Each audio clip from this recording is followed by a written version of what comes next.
बता दिए जो आपको मुखातिब कर रहे थे। अब मैं दावत खिताब देता हूँ मंडी बचा तहरीक के उम्मीदवार हल्के याकूबपुरा मोहतरम फरतुल्लाह खान ये साहब से मैं अदबन गुजारिश करता हूँ कि वो आपको मुखातिब करें।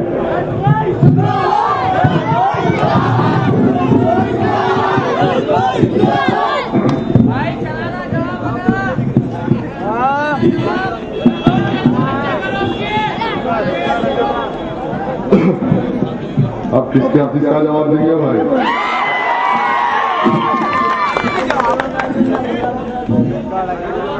औज़ु बिल्लाहि मिनश शैतानिर रजीम, बिस्मिल्लाहिर रहमानिर रहीम। शहनशीन पे तशरीफ फरमा कायदीन इकराम, महफिल में मौजूद बुजुर्ग हजरात, नौजवान साथियों, वैसे पर्दा सुनने वाली माज़ दुख्तरान मिल्लत, जैसा कि आप जानते हैं कि इंतखाबात 30 अप्रैल के दिन है और 30 अप्रैल के दिन आप अपने वोट के जरिए एक नुमाइंदे को मुंतखब करेंगे जो नुमाइंदा कल ऐवान असेंबली में आपके जज्बात की तशहीर करेगा, आपके जमहूरी हुकूक की लड़ाई लड़ेगा। और फिर 30 अप्रैल के दिन जब मजलूम मुसलमान अपनी राय को जाहिर करेगा तो उसके सामने सारी दुनिया के हालात होंगे, सारी दुनिया में होने वाला जुल्म और 150 करोड़ मुसलमानों से कलमे का रिश्ता ला इलाहा इल्लल्लाह मुहम्मद रसूलुल्लाह।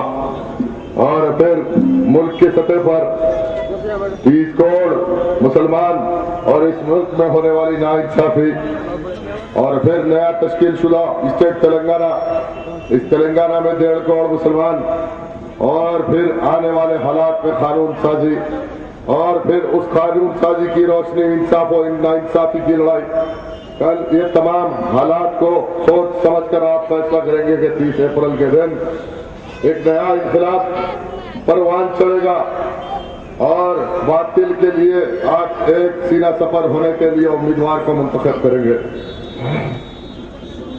आज आप गौर कीजिए क्या हालात है और हालात के पेश नजर हमारी जिम्मेदारी क्या है। हर फर्द मिल्लत पे यह आयद होता है कि उसकी यह मिल्ली जिम्मेदारी है कि वो खुद एहसास करे और फिर फैसला करे। बहरहाल सारी दुनिया के हालात आपके सामने है कि आज अमेरिका का व्हाइट हाउस हो, उसके टेबल पे अगर कोई बात है तो यह है कि मुसलमान टेररिस्ट है, मुसलमान आतंकवादी है, मुसलमान जहादी है।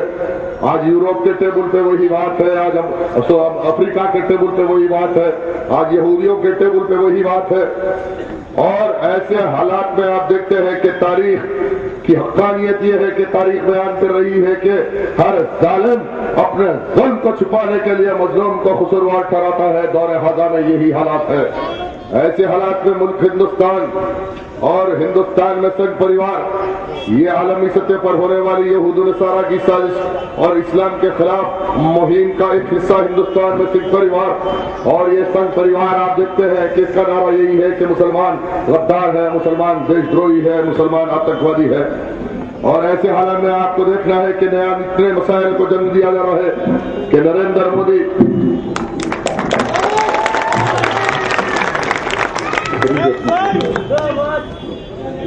इस मुल्क में 60 साल की जमहूरियत और इस जमहूरियत के हालात आपके सामने हैं कि इस मुल्क में 60 साल में 60,000 फसादात मिले और इस 60,000 फसादात में बहने वाले खून का रुख गंगा और जमुना की तरफ किया जाता तो गंगा और जमुना सुर्ख होती और ये ऐलान करती कि इस हिंदुस्तान में कितना जुल्म मुसलमानों पे हुआ।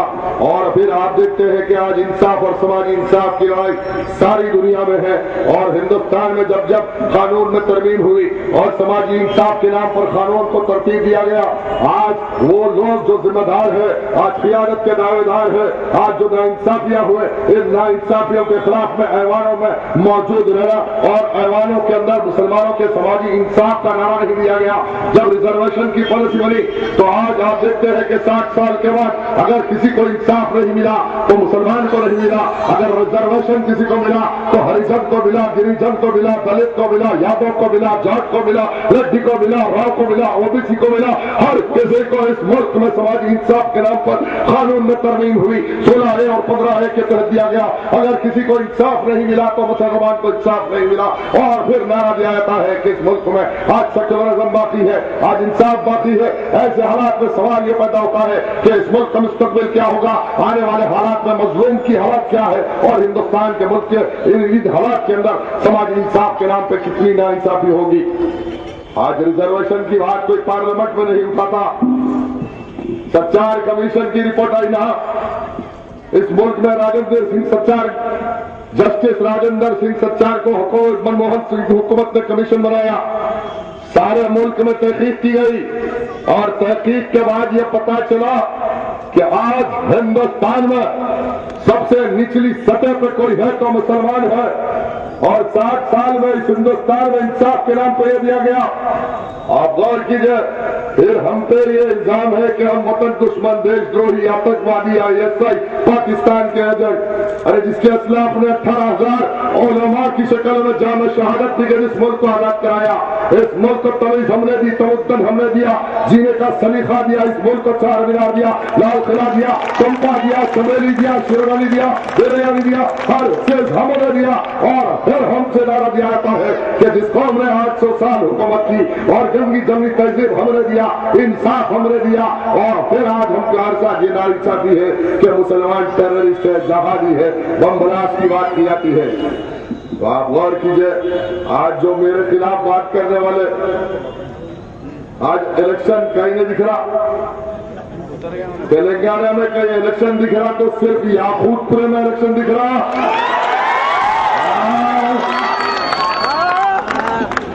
ठीक है, सारे हालात आपके सामने है भाई, सारे हालात। कांग्रेस के साथ मफाहमत चलती रही, 10 साल आप कांग्रेस के साथ सफर करें। इस 10 साल में आपने क्या मनमोहन सिंह हुकूमत, UPA 1 सोनिया गांधी, UPA 2 से आपने कितना इंसाफ दिलाया? क्या तामीरी गुफ्तगू करना, मजलूम मुसलमानों की आवाज उठाना जुर्म है तो मैं मुजरिम हूं, मैं आवाज उठाता रहूंगा मजलूम मुसलमानों की। आज किसी भी शख्सियत पे मैं गुफ्तगू करना नहीं चाहता, किसी पे तनकीद करना नहीं चाहता, किसी की जातियत पे जाना नहीं चाहता। जिस तरह निचली सतह पर आकर गुफ्तगू की जा रही है मुझसे, मेरे ताल्लुक से, और बयान किया जा रहा है, मैं उसका जवाब देना नहीं चाहता। इसलिए कि मेरा मकसद और मनसब ये नहीं है। मेरा मकसद मजलूम मुसलमान है, वो मासूम बच्चा जो आज ताना नहीं पकड़ना चाहता, पेन पकड़ना चाहता। कल नरेंद्र मोदी से मुकाबला उस वक्त पर मजलूम कौन करेगी जब इस कौम के मासूम मजलूम बच्चे, इस कौम के मासूम मजलूम बच्चे कारखानों में पाना नहीं पकड़ेंगे, स्कूल में पेन पकड़ेंगे। ये इनकलाब लेके आया हूँ और मुसलमानों में यह इनकलाब देना चाहता हूँ कि उस कारखानों में पाना पकड़कर मैकेनिक का काम करने वाले बच्चे के हाथ में कलम देना चाहता हूँ, पेन देना चाहता हूँ, स्कूल देना चाहता हूँ।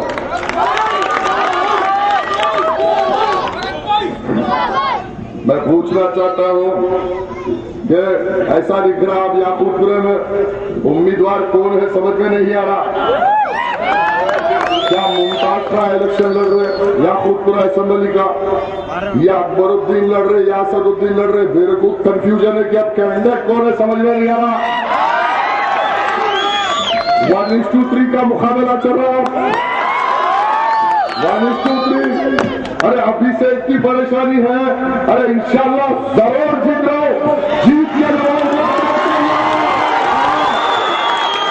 हमारे असेंबली में कल गवर्नमेंट के महकमों में नुमाइंदगी कैसे होगी मुसलमान देखेगा। मजलूम मुसलमान जब हमारे असेंबली में गरज के तलवार की तरह जबान चलाऊंगा तो हर मजलूम मुसलमान का सीना 2 इंच बाहर निकल के आएगा और ऐलान करेगा कि हमने कामयाब बनाया। आज ठीक है भाई, मेरे के टीवी चैनल है ना, अखबार है ना, कोई बैंक बैलेंस है ना, बंजारा हिल के बंगले है। अरे मेरी सारी जिंदगी इसी रोड से जाना आना, पुराने शहर में फिरना, मेरी सारी जिंदगी खुली किताब है, खुली किताब है। मैं ऐलान करा ना, मक्का मस्जिद आओ, जवाब नहीं दे रहे अभी भी। ऐलान करा, मैं तैयार हूं, आओ मेरे कहना जो कुछ है, जो कुछ है, जो कुछ है, मैं मिल्लत मजलूमा के नाम पे वोट कर दूंगा, मजलिस इत्तेहाद और मुस्लिमीन के लिए वोट कर दूंगा। शर्त यह है कि तुम भी मेंबर रसूल पे खड़े होकर यह ऐलान करना कि हमारे पास जो कुछ है हम अल्लाह की खुशनुदी के लिए, मजलिस इत्तेहाद और मुस्लिमीन के लिए हर चीज वक्त करते हैं, मैं इत्तेहाद के लिए तैयार हूं। अब भी इंतजार, अब नया नारा, ये तो तकिया कलाम है। मरहूम अमानुल्लाह खान पे भी ये इल्जाम लगाते रहे, बीजेपी से पैसे लिए, बीजेपी से ये करे। अरे जब दुनिया से चले गए मरहूम तो यही अकबरुद्दीन असेंबली में तारीफ, जलसों में तारीफ किए, बहुत अच्छे थे, बच्चे खराब है। ठीक है भाई, अकबरुद्दीन के तकारीर है भाई असेंबली में, जब तक जिंदा थे खिदमत कर रहे थे, उनकी मुखालिफत पे मुखालिफत, मुखालिफत पे मुखालिफत साजिश है। उसके बाद सदर आदम मलिक साहब की किरदार कशी करना, मजाक उड़ाना। उसके बाद आदम मलिक साहब का इंतकाल हुआ तो मक्का मस्जिद में असदुद्दीन भी तारीफ करने लगे। अरे आज मैं लड़ रहा हूं, अरे कल मैंने कहा तो फिर मेरी भी तारीफ करेंगे लोग, इसलिए क्या जम के मुकाबला करा मुसलमानों के वास्ते। रमजान के महीने में दोनों का इंतकाल हुआ, अल्हम्दुलिल्लाह रोजदारों ने खाता दिया। जुम्मे के दिन आदम मलिक साहब का इंतकाल हुआ, मरहूम गाजी मिल्लत का फजर के टाइम का इंतकाल हुआ रमजान के महीने में। और फिर दोनों बीजेपी के एजेंट थे। अब मजलूम मुसलमानों के हुकूक की जब बात की जा रही है, हकदार का हक अदा करने की बात की जा रही है, तो यहाँ पे तो साजिशा, ये आलमी सतह पर यहूदियों की स्ट्रेटेजी है, तरीक़ेकार है, तारीख शायद है मुसलमानों, ये दास्तान है ईमान फरोशों की। तारीख के हर दौर में, तारीख के हर दौर में काफिर से ज्यादा खतरनाक मज़हर मिल्लत इस्लामिया के लिए मुनाफिकान है। ये इस्लाम की तारीख है, दास्तान ईमान फरोशों की है। आज दुनिया में हक व बातिल का मारका है सारी दुनिया में, और जितने साजिश जो मजलूम के हक के लिए लड़ता रहा उसके खिलाफ हमेशा साजिश होती रही। आज के अखबार में मैं खुल के बयान दिया था, सियासत पड़े क्या क्या, असदुद्दीन जवाब दो। मैं ऐलान कर रहा हूं कि आरएसएस के सदर को गिरफ्तार करो हिंदुस्तान में। इस मुल्क में इंसाफ है तो आसिमानंद स्वामी जिसने ऐलान किया कि जितने बम ब्लास्ट हुए हिंदुस्तान में, Samjhauta express bomb blast, Delhi Jama Masjid bomb blast, नागदार बम ब्लास्ट, हैदराबाद की Mecca Masjid bomb blast, Malegaon bomb blast, हर बम ब्लास्ट में अगर कोई मुलव्वस है तो आरएसएस का सरबराह है, आरएसएस के लीडर नीतीश कुमार है, बीजेपी के तमाम कारकुन और संघ परिवार इन्वॉल्व है। इनको क्यों गिरफ्तार नहीं किया जाता? ये ऐवान पार्लियामेंट में तुमने आवाज उठाई क्या? ऐवान पार्लियामेंट में आवाज उठाए? अरे कल इंशाअल्लाह असेंबली में सबसे पहला नारा दूंगा कि हिंदुस्तान में आरएसएस में पाबंदी आयद करो।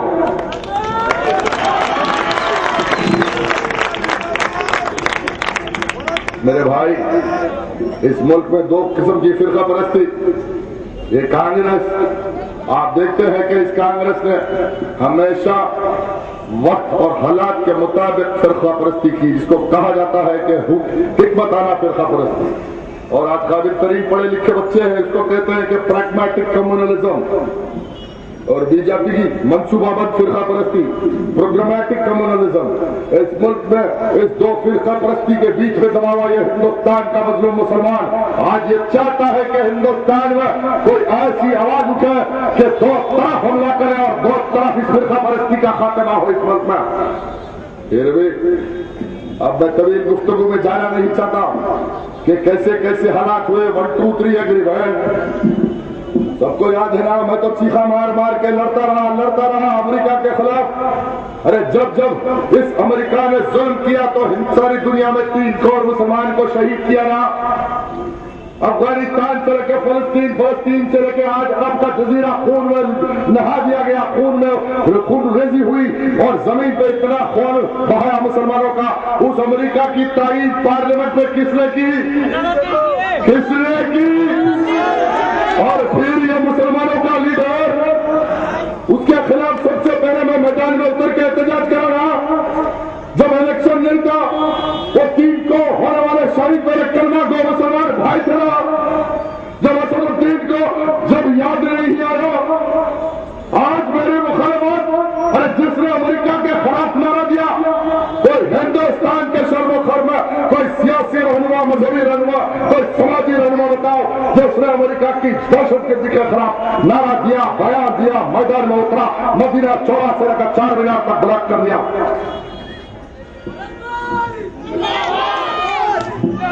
अमेरिका के सफीर का गिरबान किसने पकड़ा? फलकनुमा पर गुस्ताख रसूल का मरहूम गाजी अमल्लत ने पकड़ा। कादियानियों के खिलाफ जहाद और जहाद का ऐलान करके कौन मैदान में उतरा? मैं और मेरी तहरीक उतरी। आप पड़ गई है सामने।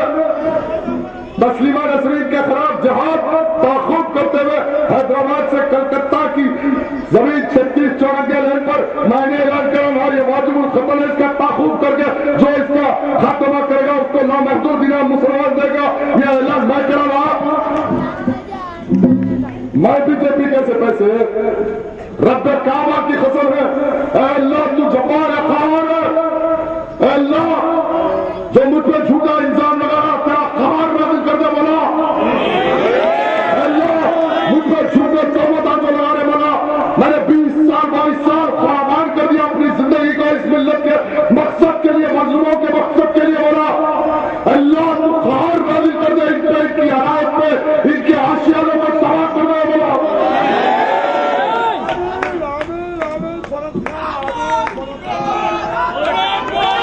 निचली सियासत एक इलेक्शन जीतने के लिए,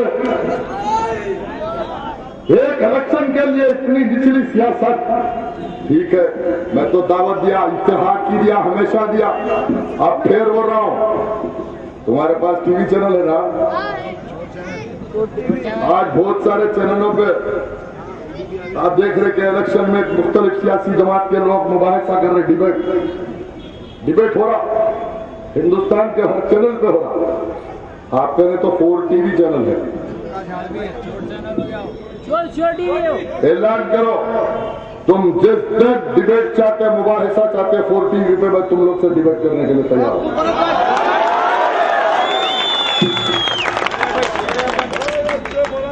अगर तुम साबित करना, या ना मैं साबित कर दूंगा तुमने उन्हें मिल्लत को कितना लूटा, जमात के नाम पर, इत्तेहाद के नाम पर। मैं तमाम हालात को पेश कर दूंगा। अगर एक डिबेट के लिए, मुबाहिसे के लिए तैयार है, पूरी क्या बात है भाई, आमने सामने बैठेंगे, गुफ्तगू होगी, हर घर में लोग देखेंगे और फैसला कर लेंगे। क्या ये बात गलत है? क्या राजी है ना आप लोग ये डिबेट के लिए? जल्दी हाथ उठा के बोलो कि हम तमाम राजी है इस डिबेट के लिए। दावत दो सबको, आजा बोलो डिबेट के लिए तैयार हो।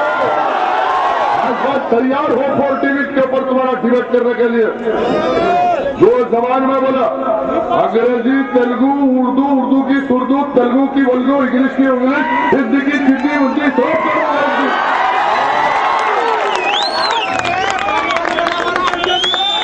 याकूतपुरे का शेर बच्चा होना रवि।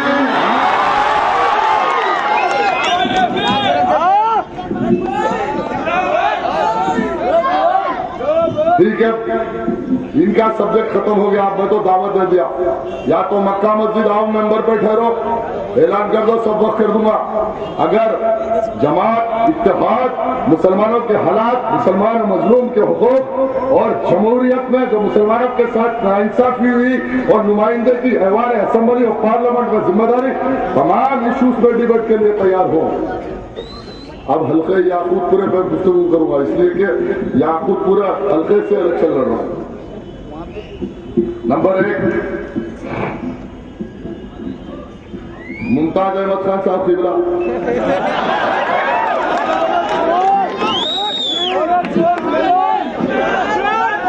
मेरा एक सवाल हल्के याकूतपुरे के रायदहिंदों से, वोटरों से, कि अगर 20 साल में 20 मिनट ऐवान असेंबली में इस नुमाइंदे ने अगर गुफ्तगू की तो मैं दस्तबरदार हुआ। 20 साल में कोई नुमाइंदा 20 मिनट बात नहीं कर सकता और फिर जमात के नाम पे धोखा देके एक लट गिरफ्तार को टिकट देकर मुसलमानों पर मुसल्लत करने की एक कोशिश नाकाम बना देगा मुसलमान 30 अप्रैल के दिन। लाओ ना असदुद्दीन लाओ, मुमताज खां बात करे, ठीक है, तीनों से डिबेट, उनको भी डालो साथ में, कौन सी भी बात करेंगे। हल्का याकूबपुरे की तरक्की, बजट, यहाँ के तालीमी मैदान में जो काम हुआ, इशूज पे बात, अब मैं मेरे एजेंडे से नहीं उठूंगा, मैंने जो कह दिया आप कह दिया। आप गौर कीजिए, जिस नुमाइंदे ने 20 मिनट बात नहीं करा, और हल्के याकूबपुरे में बार बार मैं कह रहा हूं कि कितने स्कूल इन लोगों ने बेचे, असदुद्दीन उसका जवाब नहीं देते। ठीक है, रैन बाजार पुलिस स्टेशन के बाजू एक दारुल यतामा स्कूल था, असदुद्दीन जवाब दो, आज कहाँ है? दरीचे माता स्कूल, माता की खिड़की, आज कहाँ है?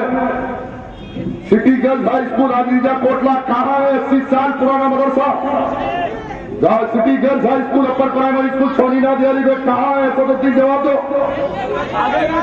आज सेंट जेवियर मादरा पेट 25,000 गज जमीन, सर्वे नंबर 56 आज भी गवर्नमेंट लैंड गवर्नमेंट रिकॉर्ड में है। मुमताज कालोनी के नाम पर प्लाटिंग करके 50 करोड़ रुपए कौन कौन कमाए, ये भी जवाब दो।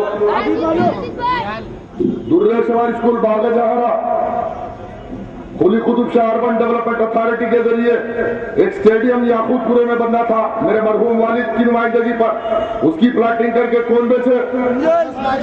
अहमद खां और उनके भाई ने बेचे। अब जब इस हल्के के अंदर तबाही मचा डाली, तालीम के मैदान में मुसलमान मजलूम बच्चों का हक मार दिया, अब बोल रहे कि स्कूल बनाता हूँ, कॉलेज बनाता हूँ।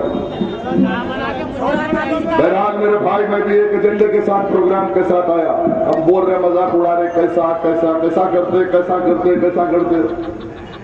अरे वक्त बताएंगे कैसा करते, कैसा काम होता। हाँ,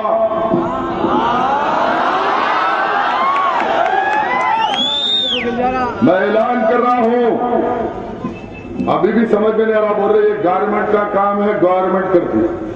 यकीनन गवर्नमेंट का ही काम है, यहाँ गवर्नमेंट चलाने जा रहे, असेंबली की अंदर जाके कैंटीन में बिरयानी खा के एसी में सोने नहीं जा रहे।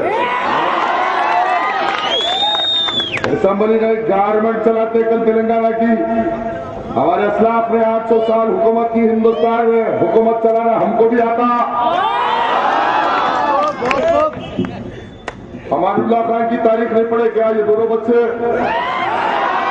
किन्नार रेड्डी, जनार्दन रेड्डी, विजय भास्कर रेड्डी, एनटी रामाराव, चंद्राबाबू नायडू, हर कोई सबको गवर्नमेंट कैसा चलाना असेंबली में हम सिखाए ना, फिर सिखाते जाके हम उसका फुल पढ़ाते पूरी 150 स्कूल याकूबपुरे में इंशाअल्लाह 5 साल का 5 ईयर प्लान ऐलान कर रहा हूं। इसलिए जब तक मुसलमान तालीम से ताकतवर नहीं होगा, दुनिया का मुकाबला नहीं कर सकता। नरेंद्र मोदी से डराने वाले, अरे नरेंद्र मोदी से मत डराओ, बल्कि इस मजलूम कौम को नरेंद्र मोदी से लड़ने के लिए तैयार करना है।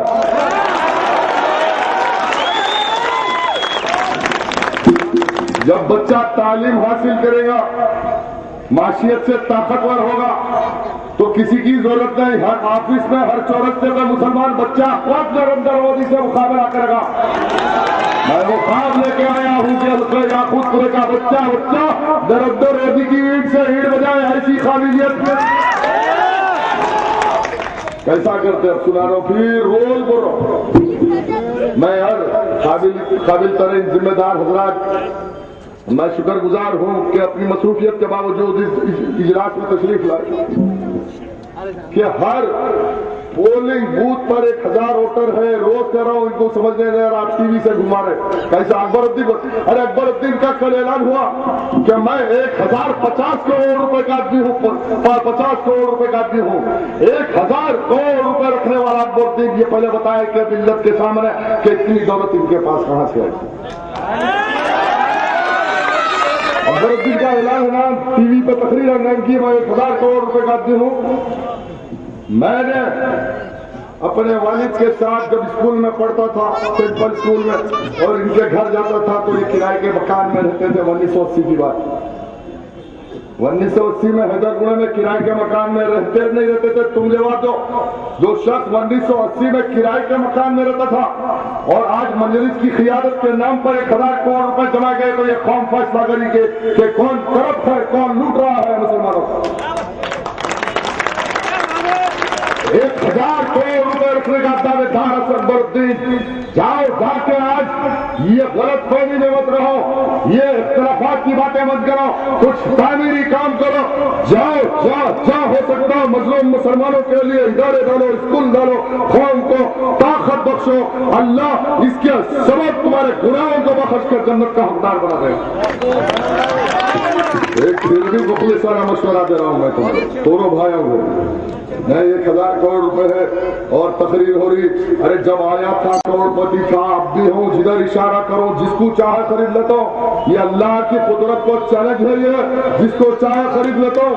अरे पुराने शहर के किसी ईमानदार मुसलमान की जूती अकबरुद्दीन खरीद नहीं सकते। हमारे इस्लाम की तारीख है ना, हम फटे टोपियों में थे लेकिन किसी हाकिमों के दरबार में सजदा नहीं करते। हम मदीने वाले अख्तर के चौखट पर सजदा करते। अकबरुद्दीन का दवा इशारे पर खरीद लेता हूं। अरे जूती की कीमत में मुसलमान तेरी औकात थोड़ी कर देगा।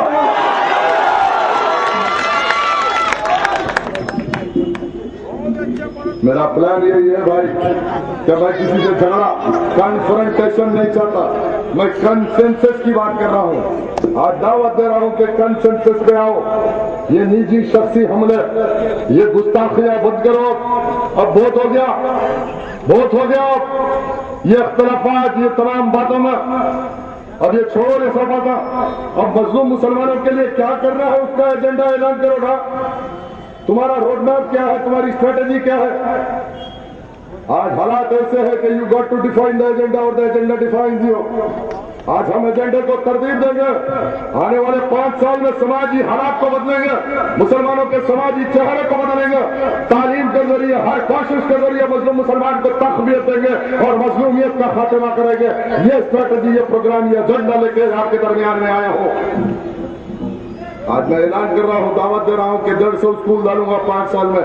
डॉक्टर विजारत रसूल खान से भी यही कहे थे कि दारुस्सलाम से निकाल के फेंक दिया उनको। Darussalam medical college, engineering college उन्हीं की देन है। निकाल के देने के बाद उस शख्स ने 5 मेडिकल कॉलेज और 40 इंजीनियरिंग कॉलेज कायम किए। इससे भी इनकार करते क्या? हर पोलिंग बूथ को मैं एजुकेशन जोन बनाऊंगा। जहां 1000 वोटर है वहां 2 से 3000 बच्चे हैं। वहां पे 500 से 1000 बच्चे स्कूल नहीं जाते। और इंशाअल्लाह अज़ीज हर पोलिंग बूथ लेवल पर 200 गज जमीन खरीद कर उन अहले खैर हजरात की मदद से, जो आज मेरे साथ है, 30 से 35 लोग तैयार है, कलेक्टर को डोनेट करना। और फिर सर्व शिक्षा अभियान, गवर्नमेंट का बजट, आज उस बजट से लाके 10 कमरों का, 10 रूम का एक इंफ्रास्ट्रक्चर क्रिएट करना। हर स्कूल में 50 बच्चे, क्लासरूम में 50 बच्चे, हर स्कूल में 500 बच्चे। इस तरह 5 साल के अरसे में इंशाअल्लाह 150 स्कूल खड़ा करूंगा। हर स्कूल में 500 बच्चे। इंशाअल्लाह 5 साल में कम से कम 60 से 65,000 बच्चों की तालीम का इंतजाम करने की कोशिश करने के लिए आपके दरमियान में आया हूं। ये नहीं कि प्लाटिंग करूंगा, शादी बंडे पे शादी खाने बनाऊंगा, किराए लूंगा, बिल्डिंगा बनाऊंगा, अपनी औलाद के लिए 1-1 करोड़ रुपए किराए का इंतजाम करूंगा। ये यजीदियत का खात्मा करना होगा। ये यजीदियत और मफाद परस्ती का खात्मा करना आप मिल्लत इस्लामिया के जिम्मेदार हजरात की जिम्मेदारी है। अब कल ये ना कहना कि कोई उठा नहीं, ऐसे हालात में आवाज नहीं उठाया, कोई हालात को बदलने के लिए कोई सामने नहीं आया। कल हल्के याकूतपुरे में कोई ये शिकायत नहीं करना कि किसी ने आवाज नहीं उठाई। आज मैं सामने आया, कोई मेरी इज्जत और जिल्लत का मसला नहीं है इलेक्शन। ये इलेक्शन सिर्फ और सिर्फ एक मकसद के लिए, मिल्लत इस्लामिया की फलाह बहबूद के लिए और मिल्लत के उस मजलूमों के मकासद को हासिल करने की जिद्दोजहद का नाम है। आज 30 अप्रैल के दिन वाई नहीं है। आज आप गौर कीजिए कि हल्के के क्या हालात है। मैं तो 150 स्कूल बोला, असदुद्दीन तो आज अल्लाह जाने कितनी दौलत है, बल्कि बच्चा बच्चा हल्का खुदपुरे का ये जानता कि ये बहुत दौलतमंद है, बहुत पैसा है। आओ ना भाई, अब तो काम करो, अब तो सब कमा लिए, बदले हो गए, सब हो गए। अब तो मेहरबानी आओ मैदान में आके गली गली फिरो। अगर मुसलमानों के मसाइल से वक़्फ़ियत नहीं है तो मेरे साथ चलो, मैं घर घर घर घर लेके चल के बताता हूँ कि मुसलमान कितना मजलूम है, क्या हालात है मुसलमानों के। आज घर घर पे जाके आप दस्तक दो, घर से निकलने वाली मुसलमान बहन के आंख में आंसू है, माशी परेशानी है, मकानदार का किराया देने के मौक़िफ़ पे नहीं है, बच्चे की तालीम के फीस भरने के मौक़िफ़ पे नहीं, घर में ज़ईफ़ बीमार है तो दवाओं के लिए पैसे नहीं है। आज हुकूमत इंसाफ नहीं देती, रोजगार नहीं देती, आज तालीम नहीं देती, आज बीमार को हुकूमत की जानिब से सेहत के लिए कुछ इंतजाम नहीं किया जाता। क़ियादत तो हजारों करोड़ रुपए की है, लेकिन मजलूम मुसलमान तो दवाओं के लिए तरस रहा। ये क़ियादत, ये इत्तेहाद, ये जमात है। आज समाजियत जब तक मुसलमानों की ताकतवर नहीं होती, जब तक मुसलमान समाजी एतबार से ताकतवर नहीं होता, तो मजहबी एतबार से इनकलाब बर्पा नहीं होता। इसलिए कि अल्लाह के हुई 40 साल समाजी रसूल की हैसियत से दुनिया में खिदमत अंजाम दिए। 40 साल के बाद मेरे आका ने नबी और नबूवत का ऐलान करवाया। 40 साल अल्लाह की मर्जी रही, अल्लाह की मर्जी रही कि 40 साल समाजियत और समाजियत के फलसफे में मेरे आका ने दुनिया को बताया कि समाजी खिदमत किसको बोलते हैं, समाजी खिदमत कैसे अंजाम दी जाती है।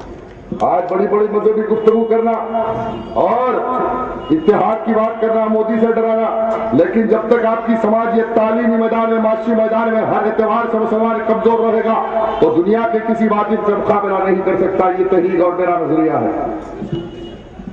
आज जब तक गंगानगर का बच्चा पाना पकड़कर मैकेनिक का काम करेगा तो दुनिया में वो मुसलमान मुकाबला नहीं कर सकता। उस बच्चे के हाथ में कलम देना आपकी और मेरी जिम्मेदारी है।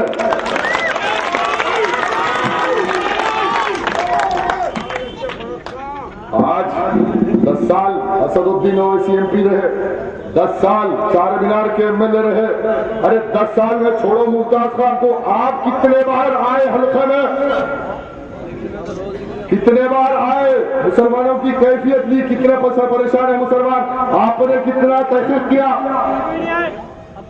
कभी आए नहीं। अब 10 साल के बाद एमपी थे, 10 साल एमएलए रहे, 20 साल।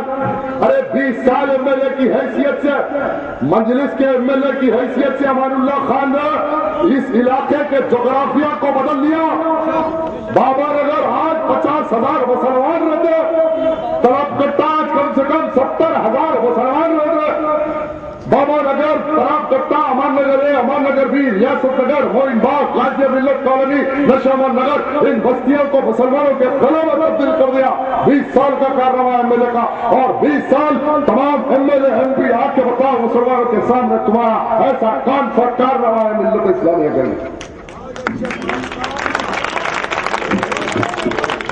इसलिए दावत दे रहा हूं, 40 पे आओ, आमने सामने डिबेट कर लेंगे। बुरी क्या बात है भाई, अगर मुसलमानों की हालात इनको समझ में नहीं आती तो चलो मेरी गाड़ी में बैठो, पूरा दराव करा के तो ले जाके इस बार का एक तरह भाई तमाशा बना के रखे।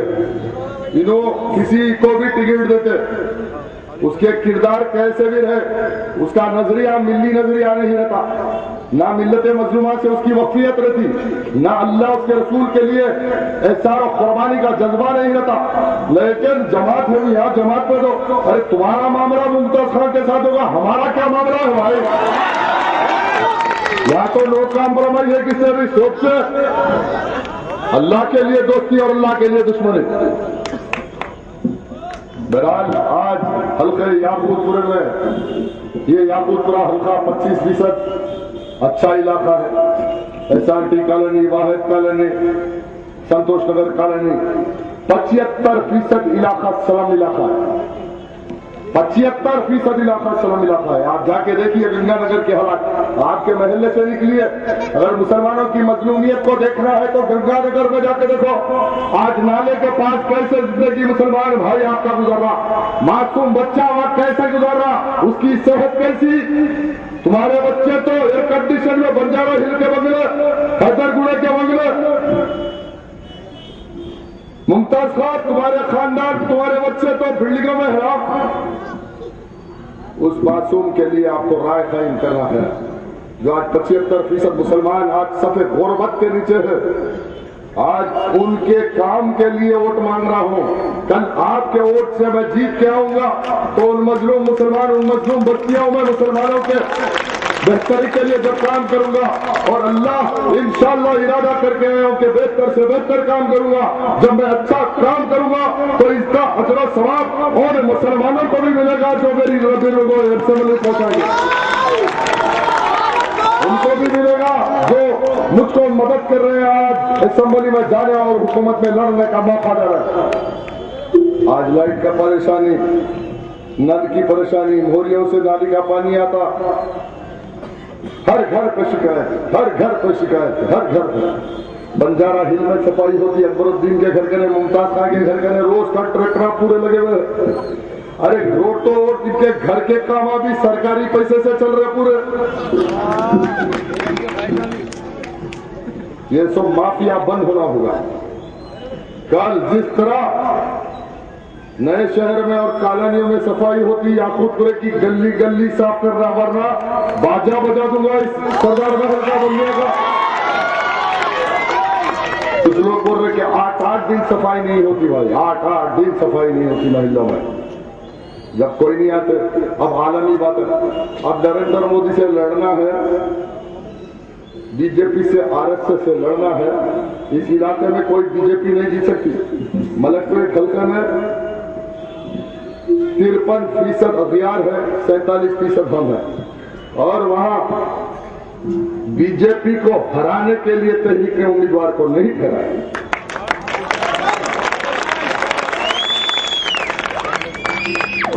कारवान में बदमबाल रेड्डी के मुकाबले में हमने उम्मीदवार इसलिए नहीं ठहराया कि अगर 10-15 हजार वोट तहरीक लेती है तो बीजेपी का बदमबाल रेड्डी कामयाब हो जाएगा, और अगर वो कामयाब हो जाएगा तो कारवान के मुसलमानों को नहीं बल्कि सारी रियासत के मुसलमानों के लिए ये जहर उगलेगा, तकलीफ बनेगा, और इसको खुनल के रख देना। हमने बीजेपी को खत्म करने का सब काम किया, फिर भी हम बीजेपी से हैं। वाह वाह वाह वाह, क्या अखलाक है भाई से, क्या जहनियत है, वाह वाह वाह, क्या जहनियत है, क्या अखलाक है। अब नए नए फितने, अब मैं आप तमाम हजरात को बखबर करता हूं कि आने वाले हालात में बड़ी साजिश होने वाली है, बड़ी साजिश। अब क्या साजिशा करते हैं मुझको तो नहीं मालूम। 99 में ऐसी साजिश की है इन लोगों ने, मैं जब इलेक्शन लड़ा कि फर्क खां एक औरत को मार दिया, फर्क खां एक औरत को मार दिया, और मासूम मुसलमान साजिश में आ गए। कोई पोलिंग बूथा छोड़ के निकल गए बच्चे, पोलिंग बूथों पे कब्जा। अब इनको मुसलमान माशरे पर, मुसलमानों पे कोई एतमाद नहीं है, सिर्फ और सिर्फ इनका तरीकाकार ये है कि पोलिंग बूथों पे कब्जा करना। इंशाअल्लाह ताला 30 अप्रैल के दिन ये मैं होने नहीं दूंगा, मैं ये होने नहीं दूंगा। हाँ, आर पार का मैं भी मुकाबले पे आ गया हूं। जितने पहलवान दादा या तो पूरे, मैं भी यहां से ही चुना, पुराने शहर से भी कर रहा हूं, पर हैदरगुड़ा बंजारा से नहीं आया। सहारा से नहीं जीता हूं, गाड़ी में गनमैन पीछे 50 बॉडीगार्ड से नहीं निकलता हूं, रोज अकेला फिर रहा हूं इलेक्शन में, अकेला। अल्लाह की जात पे यकीन है मुझको कि मौत से पहले मौत नहीं आती। अकेला फिर आज नहीं आया, अकेला आया, महल्ले के लोग मिले, उनको लेके दौरा किया, घर घर फिरा, कोई गैंग लेके नहीं आता हूं, कभी भी अकेला आता हूं, अकेला मुकाबला।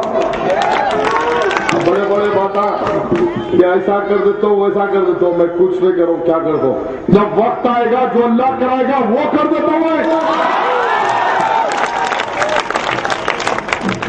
मैं बड़े बड़े बातें नहीं करता, ये करता हूँ वो करता हूँ। अल्लाह मुझसे दो कराता, जब का जब कर देता हूँ वहां पे। ये रिगिंग वुकिंग होने नहीं दूंगा इंशाल्लाह। और मैं गुजारिश करता हूं कि झूठी अफवाहों में मत आइए, प्रोपोगंडे में मत आइए। पोलिंग के दिन पोलिंग मराकज के पास आप हुजूम जमा मत कीजिए, इसलिए कि अब कानून इलेक्शन का बदल गया। अब आप बाहर कोई टेबल नहीं डाल सकते, कोई चिट्ठी नहीं लिख सकते। और नौजवानों से मेरी दरख्वास्त है कि आपको साजिश में उलझा जाएगा, ये कहा जाएगा कि फलाना जगह गड़बड़ हो गई, फलाना जगह गड़बड़ हो गई, और गाड़ियां लेके फिरते रहना। और अगर इस जमहूरियत में आप वोट के जरिए निजाम में तब्दीली नहीं लाते और डिसिप्लिन के जरिए आप तब्दीली ला सकते हैं, उस दिन के लिए बुजुर्गों से मेरी अपील है, गुजारिश है, दरखास्त है, नौजवानों से मेरा अदबन गुजारिश है कि अफवाहों में मत आइए कि ऐसा हुआ, वहां ऐसा हो गया, वहां इनको ऐसा मार दिए, फायरिंग हो गई, ऐसा हुआ। बस अपने मकसद से मत हटिए। मेरे पास टीवी चैनल कोई जरिया नहीं है, मुअज़्ज़ज़ ख़वातीन तक आपके जरिए ही मैं पैगाम पहुंचा सकता हूं कि मेरी गुजारिश है कि मुअज़्ज़ज़ माँ बहनों तक ये इतना हालात बाहर कर दीजिए। और फिर मेरा इम्तियाजी निशान टीवी है, 7 नंबर पर टीवी का बटन है। माँ बहनों से मेरी दरखास्त है कि आपका वोट तब्दीली का बाज बनेगा।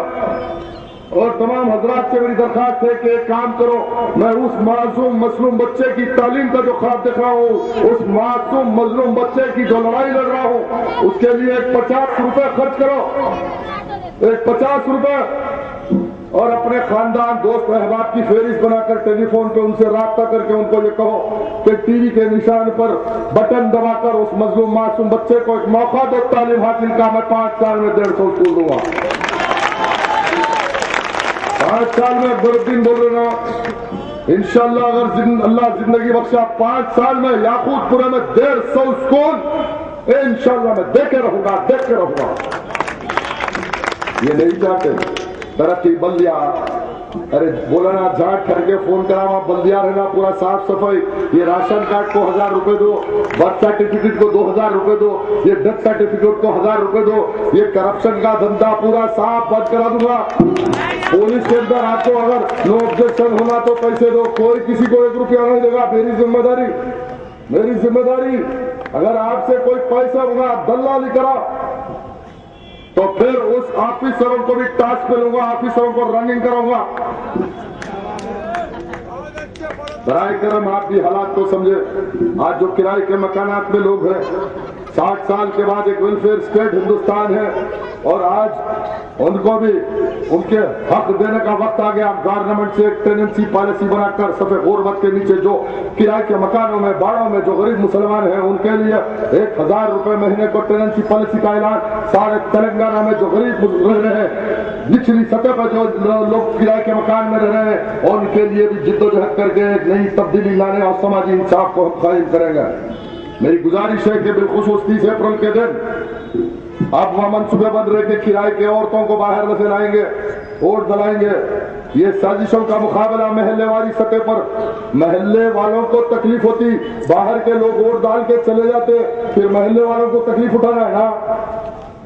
इंशाल्लाह अब इस वक्त पर CCTV कैमरे लगे हुए हैं, रिगिंग नहीं हो सकती, बोगसिंग नहीं हो सकती, और हर पोलिंग बूथ पर मेरी तरफ से भी पोलिंग एजेंट मजबूत तरीके से बैठने वाले हैं। मजबूत जहाज समझ के सुबह 6 बजे से शाम के 7 बजे तक बैठेंगे। किसी को रिगिंग नहीं, जिसका वोट है उन्हें डालना, किसी का जमहूरी हक नहीं मारना। आइडेंटिटी कार्ड पे जिसकी फोटो है उन्हें वोट डालेंगे, वरना फिर इलेक्शन नहीं, फिर डायरेक्ट स्टार्ट कर दूंगा। मेरे को कोई बोगस वोट की जरूरत है ना, मेरे को कोई रिगिंग करने की जरूरत है। आज अल्हम्दुलिल्लाह पूरा हल्के याकूतपुरे का हर वोटर फरखा बना हुआ है मेरे साथ। मेरे मकसद का तारीफ हर कोई कर रहा है। मैं जिस एजेंडे के लिए लड़ रहा हूँ, जिस मकसद के लिए लड़ रहा हूँ, आज बुजुर्ग हजरात जहाँ मिल रहा हूँ बोल रहे हैं कि एक मौका जरूर देंगे, एक मौका जरूर देंगे। बराए करम मेरी दरख्वास्त है कि बिलखुसूस घरों में मुअज़्ज़िज़ ख़वातीन तक आप समझाइए, और अपने अहले खानदान दोस्त अहबाब की फेरिस्त जो घर में होती है उसको निकाल कर फोन कीजिए यही सबब है तब्दीली का। और जब तब्दीली आएगी तो इंशाल्लाह हर महल्ले महल्ले में फिर कर इंशाल्लाह महल्ले वाली सतह पर हम कोई कमेटी तश्कील देंगे, बात करेंगे, बुजुर्गों से बात करेंगे, नौजवानों से बात करेंगे, मसाइल का हल निकाल देंगे।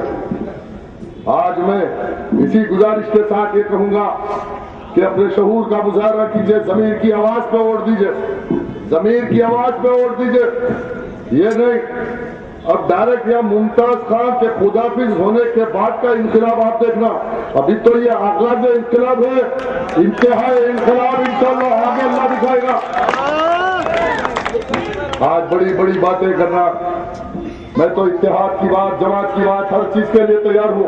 अरे जिसके मेरा वालिद ने 40 साल जमात के लिए कुर्बान कर दिए। आज जमात की तारीख सियासत में भी आई, कायदे मिल्लत से लेके बुजुर्गान मिल्लत, हजरत अब्दुल्ला शाह साहब खिबला, खदीर पिया खिबला, तमाम बुजुर्गों ने कुर्बानी दी, जमात के लिए वक्फ हो गए।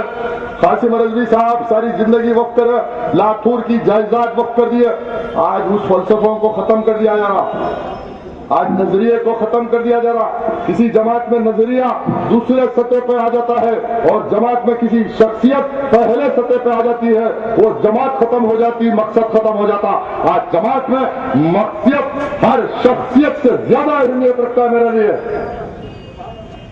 जमात में मकसद अहमियत रखेगा, नजरिया अहमियत रखेगा या कोई शख्सियत अहमियत रखेगी, इस बात का फैसला आपको करना। नहीं, जमात में शख्सियत की बुनियाद पर जमात नहीं चलेगी।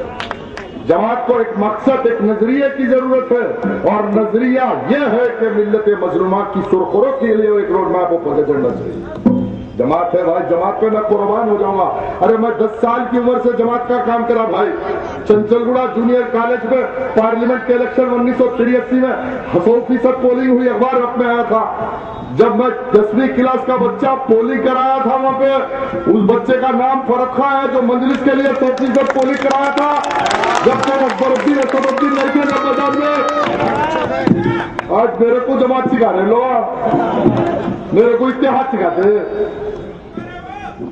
1984 में जब गणेश का जुलूस गया तो 11वीं क्लास इंटरमीडिएट का स्टूडेंट था। चंचलगुड़े से डबिलपुरे तक ये बीजेपी संघ परिवार के चप्पला छोड़ के भागे थे रहा। एक बार मौका दीजिए, तेलंगाना में बीजेपी का कैसा चलता देखता हूं मैं भी, कैसा बीजेपी चलती। किशन रेड्डी को इनको तो आधा भाई बोलते, अखबार में आया फोटो आधा भाई, और मैं बीजेपी लाहौर रखोता इल्ला बिल्लाह लागत है लोगों पर। एक मौका दीजिए, किशन रेड्डी, बदम्बार रेड्डी, कितने रेड्डिया चड्डिया सब देखता हूं मैदान में। मेरी दरखास्त से गुजारिश आप तमाम हजरात से कि अब यहाँ पे फैसला आप लोग करने वाले हैं 30 अप्रैल के दिन। फिर बार हाई गुजारिश कि खवातीन के वोट की अहमियत है। आप अपने खानदान रिश्तेदार में तमाम लोगों में खवातीन की पोलिंग पहले सतह पे कर रही है। ऐसे हालात में आप खुद गौर कीजिए कि इस कौम का मुस्तकबिल क्या होगा और मुस्तकबिल में क्या करना है, क्या रोड मैप है। बड़ी बड़ी बातें करना, कौम को गुमराह करना, किसी का वक्त जाया करना नहीं है। और ऐसे हालात में जो बड़ी बुलंद बातें की जा रही है, इन हालात के पेश नजर मेरा मकसद ये रहेगा, एजेंडा ये रहेगा, कल तेलंगाना में नया तश्कील शुदा स्टेट और इसमें 12% रिजर्वेशन की बात की जा रही है कि मुसलमानों को 12% रिजर्वेशन देंगे। ये केसीआर का ऐलान था और केसीआर के इस ऐलान के पेश नजर कल तेलंगाना की हुकूमत बनेगी।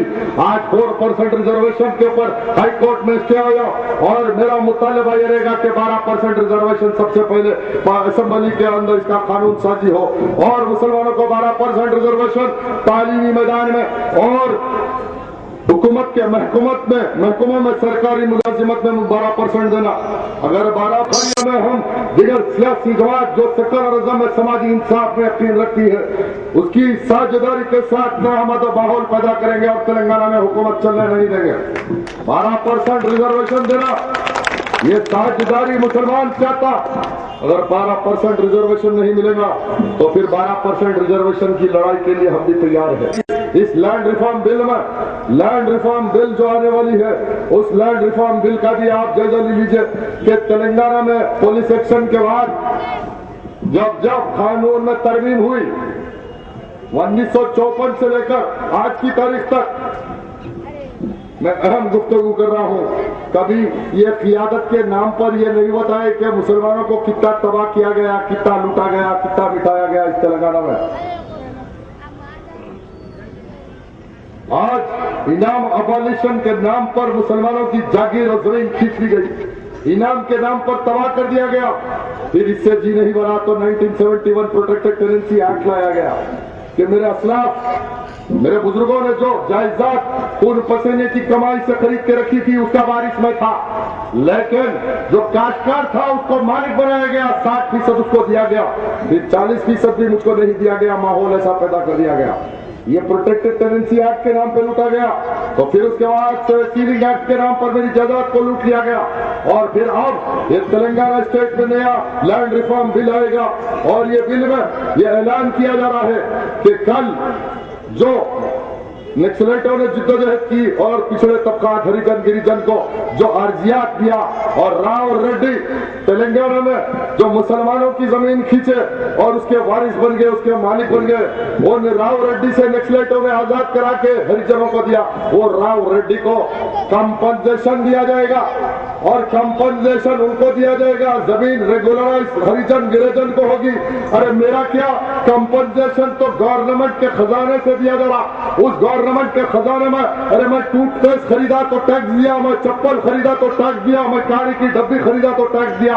किस बात की सजा मुझको दी जा रही है? दो बार, एक तो मेरी जमीन खींच ली गई, मेरी जायदाद खींच ली गई, मेरे बागियात खींच लिए गए, मेरी जागीर खींच ली गई, मेरा इनाम खींच लिया गया और फिर खींचने वाले को कंपनसेशन और उस हरिजन गिरिजन जो कब्जे में है उसको जमीन। अरे किस बात की दो बार सजा दे रहे इस मुल्क के अंदर? किस बात की दो बार सजा? अरे कल लैंड रिफॉर्म की बिल आएगी तो तेलंगाना असेंबली में मुसलमानों की उस अजीम जायदाद के लिए और वारिसीन के लिए लड़ाई लैंड रिफॉर्म्स में समाजी इंसाफ का तकाजा है। कल ऐवान असेंबली में लड़ूंगा।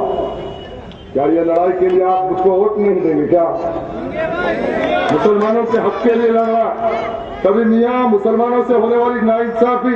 आज मुसलमान 1954 में इस स्टेट में 80% जमीन का मालिक था, आज 2% जमीन का मालिक नहीं है। पुलिस एक्शन के बाद करीब 1200 मदारिस मुसलमानों के गवर्नमेंट स्कूल खत्म हो गए, उर्दू मीडियम के 1200 स्कूल खत्म हो गए। क़ियादत कहाँ थी? आज 1200 स्कूल तेलंगाना में खत्म हो गए। आज की स्टैटिक्स है ये, तालीमी मैदान में आपकी जबान को, आपकी शिनाख्त को मिटाने की कोशिश की जा रही है। इसका अहिया करना बेहद जरूरी है। आज वक्फ बोर्ड की जगह आज 4 लाख करोड़ रुपए की मुसलमानों की जगह कम से कम आज 75% औकाफ की जायदाद को तबाह कर दिया गया। आज जामिया निजामिया की मानिकोंडा जायदाद जिसकी आज वैल्यू 14,000, राजाशेखर रेड्डी की बड़ी तारीफ करते ना असदुद्दीन, बड़ी तारीफ करे राजाशेखर रेड्डी मरने पे एक मुसलमान यतीम हो गए। अरे इसी राजाशेखर रेड्डी ने मस्जिद उमर फारूक को शहीद किया। जब तुम कहा थे, जब बीजेपी याद नहीं है क्या शमशाबाद एयरपोर्ट पे आज जामा मस्जिद उमर फारूक का असदुद्दीन, तुम GMR कंपनी के उस इनाग्रेशन में तुम मेहमान की हैसियत से बैठे और तुम्हारी क्या साजबाज है सबल्ला देखना। 70 साल पुरानी जामा मस्जिद शहीद हो गई। आज तकिया मगर फकीर की मस्जिद को इसी शहर में मुसलमानों की बस्तियों में शहीद किया गया। शहीद करने वाले कौन थे? तुम्हारे लट गिरावर थे। और फिर जमात की बात हमको सिखा रहे। आज हुसैन शाह वाली रहमतुल्लाह अलैह की दरगाह की जमीन आज 1.5 लाख करोड़ की औकाफ की जायदाद। VVS राजू का हाई कोर्ट का जजमेंट है कि वक्त से वक्त ऑलवेज वक्त। VVS राजू के जजमेंट के पेश नजर आज मुसलमान 1.5 लाख करोड़ के असासों का मालिक है। लेकिन लड़को राजगोपाल के साथ धंधा कौन करे भाई? लड़को राजगोपाल को घर से टिफिन लगे रह के फलकनुमा ACP ऑफिस में कौन खिलाए? ये लड़ाई यार बार की है, हुकूक की है। मेरा एक प्रोग्राम है कि वक्फ कमिश्नरेट बने, वक्फ कमिश्नरेट बने। आप देखेंगे कि इकबाल साहब नाम के चीफ सिक्योरिटी चीफ ऑफिसर आए, औकात को पैसा सीधा कर दिए इकबाल साहब। पूरे लैंडग्रामों की रोज न्यूज सियासत में अखबार में आ रही थी। कल इंशाअल्लाह ताला जब तक वक्फ कमिश्नरेट नहीं बनेगा, वक्फ बैंक नहीं बनेगी, मुसलमानों को ये क्या देते। आज माइनॉरिटी फाइनेंस कॉर्पोरेशन से 1027 करोड़ रुपए का ऐलान किया गया। 1027 करोड़ रुपए माइनॉरिटी फाइनेंस कॉर्पोरेशन से, लेकिन 50% बजट नहीं मिला। कहाँ है नुमाइंदगी, कहाँ है मुमताज अहमद खान? इनको मालूम क्या माइनॉरिटी फाइनेंस कॉर्पोरेशन? अरे MLA लिखो, मेंबर ऑफ लेजिस्लेटिव असेंबली, अभी भी लिखो, मैं जज्बरदार होगा तो। आज कोई बैंक से लोन नहीं मिलता पुराने शहर में बच्चों को, इसलिए कि ब्लैक लिस्टेड। इंशाअल्लाह कल नो लोन नो बैंकिंग मेरा नारा है, कल बताऊंगा। माइनॉरिटी फाइनेंस कॉर्पोरेशन को एक नई तरतीब देना पड़ेगा। कोई फॉर्म उनको देगा लोन का तो कोई बैंक को नहीं जाएगा। सिंगल विंडो सिस्टम चलता ना गवर्नमेंट में, एक विंडो से पूरा काम होना। हम मुसलमान अगर माइनॉरिटी फाइनेंस कॉर्पोरेशन में अगर लोन की दरखास्त देंगे तो माइनॉरिटी फाइनेंस कॉर्पोरेशन की जिम्मेदारी है कि बैंक से दें। ये बैंक को जाओ 10,000 रुपए रखो, बैंक का ऑफिसर बोलता कि 8 आदमी का कोठा था मैं दे दिया, अब ये नहीं चलेगा। इंशाअल्लाह minority finance corporation single window system बनेगा। मजलूम मुसलमान कर्जे के लिए दरखास्त देगा तो माइनॉरिटी फाइनेंस कॉर्पोरेशन से लोन लेगा, किसी बैंक को गली गली नहीं फिरेगा।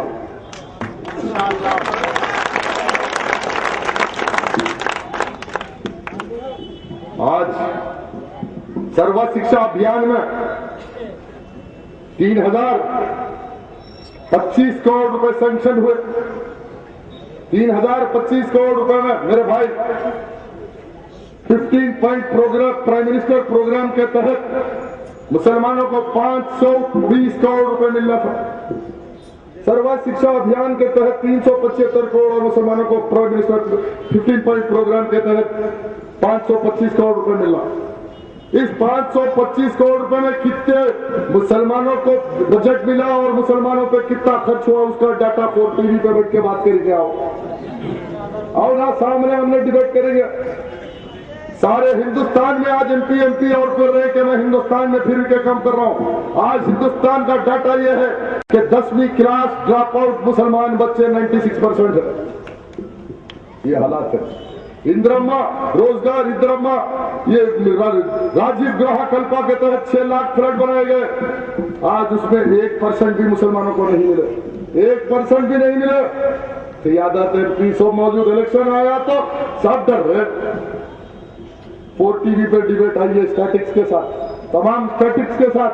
कोई दूसरी बात नहीं, काम की बात करेंगे। ये स्टैटिक्स ही आपकी नुमाइंदगी। होना यह था कि मजलिस के तमाम MLA हाउस कमेटी के मेंबर है। अजला फिरना और मुसलमानों की हालात देखना और इलाकाई वारी सतह पर गवर्नमेंट के बजट को इम्प्लीमेंट कराना। बताओ आज हाउस कमेटी की रिपोर्ट लेके आओ और बताओ कि कितने मुसलमानों के लिए तुमने गौ दौरा किया और काम किया। आज हाउस कमेटी की रिपोर्ट नहीं मालूम, MLA बनने निकले, कुछ नहीं करते भाई। सर में दर्द है। ये घर से निकलते, शाम को तैयार होते, फूल के हारा गाड़ी पे डालते, MLA का स्टिकर और रोज दावतों में बिरयानी खाते, जाके घर घुस हो जाते। ये सलाह है भाई, हंसने की बात है। काम चाहिए मुसलमानों को, काम चाहिए। और इंशाल्लाह मैं काम करके बताऊंगा कैसा काम होता। ठीक है, मुकाबला आप भी काम करो, अच्छे से अच्छा काम करो, मैं भी करता हूँ। अरे इतनी परेशानी क्यों भाई? अब सबका सब्जेक्ट एक ही है, फरत खान को हराओ, फरत खान को हराओ, फरत खान को हराओ। कहीं को भाई मजलूमों के लिए काम करना गलत बात है क्या? जिस आदमी को तुम टिकट दिया वो तो काम नहीं करा 20 साल काम नहीं करेगा भाई, इसका अल्लाह मौका दिया। और फिर 5 साल में क्या करते हो? इंशाअल्लाह ताला मैं कहना नहीं चाहता, अगर अल्लाह मौका देगा तो या हल्के याकूतपुरा को ब्रांड याकूतपुरा बनाऊंगा। ये गंगानगर की रोड से देख रहे हैं आप जो हालात है।